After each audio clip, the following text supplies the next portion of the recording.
Health news now. Back pain affects almost all of us at some point in our lives. Yeah, and sometimes the source is just a mystery. Tonight, CBS 2's Dr. Max Gomez shows us what it might be and a new technique to cure it. Dr. Max? Yeah, that's right, Christine. In about 1 in 4 or 5 cases, back pain is actually coming from an area doctors might describe as the upper part of your tush, technically known as the sacroiliac or SI joints.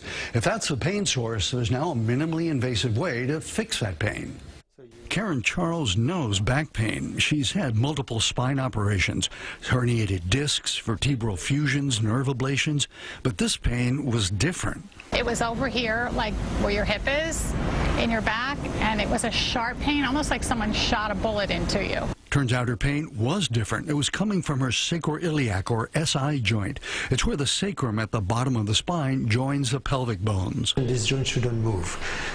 When for any reason this joints start moving a little bit, it could be an accident, it could be a disease, then it could be very painful.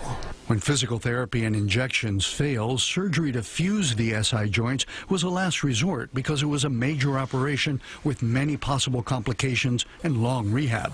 Now there's a way to fuse those joints minimally invasively. We do everything under X-rays. We don't expose the joint, and everything is done with basically no risk of bleeding or any major complication. Here's how it's done. Through small incisions in the top of the buttocks, 3 or 4 triangular rods are inserted across the SI joint.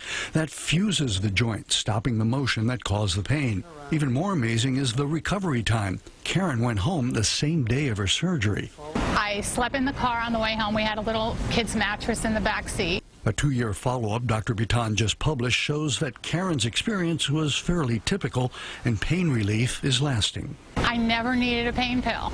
It was amazing to me.